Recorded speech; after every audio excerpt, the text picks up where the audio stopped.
नमस्कार। प्रधानमंत्री नरेंद्र मोदी ने मुफ्त अनाज योजना को 5 साल के लिए बढ़ा दिया है। ये योजना इसी साल दिसंबर के बाद खत्म होने वाली थी, लेकिन पीएम ने हाल में एक चुनावी रैली में इसे आगे बढ़ाने का ऐलान किया। इस घोषणा को एक राजनीतिक कदम के रूप में देखा जा रहा है, लेकिन देखें कि इस योजना से किसे फायदा होने वाला है। मेरा नाम रमेश तिवारी है। पैसा ही पैसा वायरल चैनल पर आपका स्वागत है। सबसे पहले हम ये जानते हैं कि क्या है ये योजना। हमारे देश में राष्ट्रीय खाद्य सुरक्षा अधिनियम 2013 लागू किया गया। इसे कांग्रेस के नेतृत्व वाले यूपीए का तोहफा माना जाता है। सत्ता से बाहर होने से पहले उसका ये आखिरी बड़ा कदम था। इसमें हर महीने 5 किलोग्राम सब्सिडी वाला अनाज मिलता है। सब्सिडी के कारण गेहूं के लिए सिर्फ 2 रुपए किलो और चावल के लिए सिर्फ 3 रुपए किलो दाम तय हुआ। इससे करीब 81 करोड़ लोगों को फायदा हुआ है, यानी भारत की आधा से ज़्यादा आबादी, और गांव के लिहाज से देखें तो करीब 3/4 आबादी इसमें कवर हो जाती है।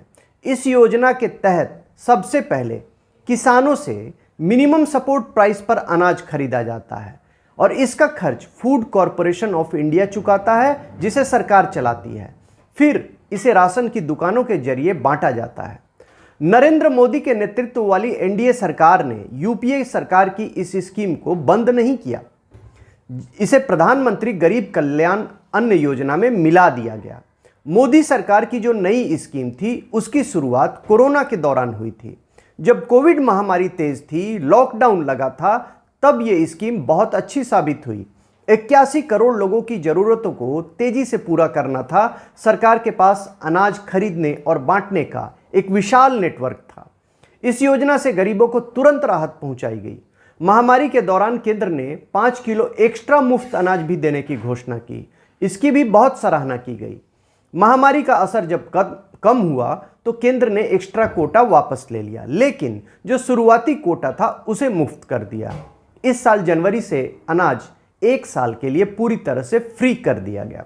असल में एक बार ऐसी योजना शुरू हो जाती है तो उसे तुरंत वापस लेना बहुत मुश्किल होता है, खासकर जब आम चुनाव करीब हों, भले ही उसमें ढेर सारा सरकारी खजाना खर्च हो जाए।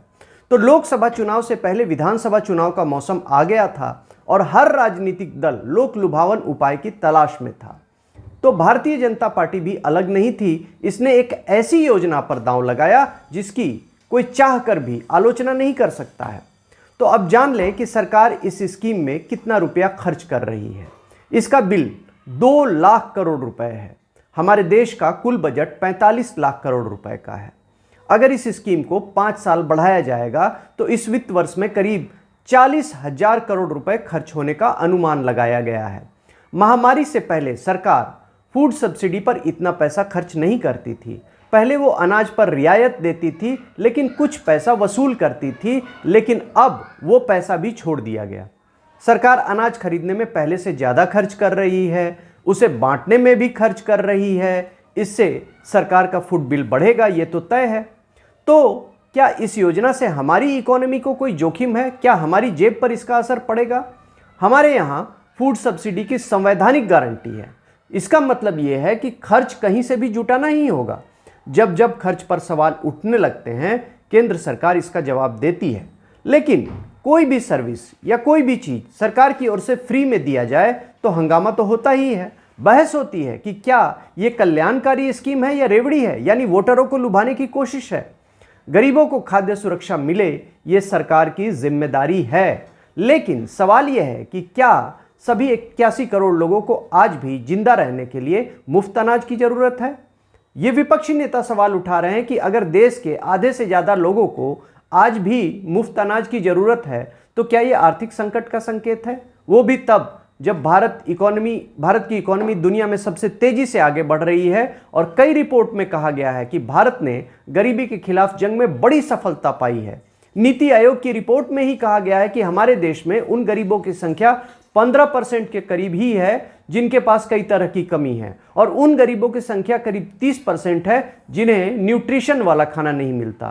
तो कुछ जानकार कहते हैं कि हमारा फोकस अनाज बांटने से ज़्यादा न्यूट्रिशन बांटने पर होना चाहिए। इसके लिए प्रोटीन वाले खाद्य पदार्थ बांटे जाने चाहिए।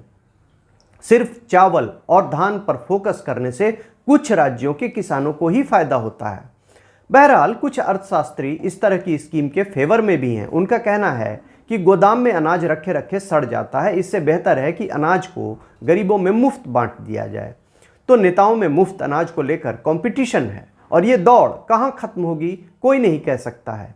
छत्तीसगढ़ में फिलहाल कांग्रेस का राज है। उसने कहा है कि केंद्र सरकार ने धान पर जो मिनिमम सपोर्ट प्राइस तय किया है, हम उस पर 600 रुपये एक्स्ट्रा देंगे और 20 क्विंटल धान खरीदेंगे।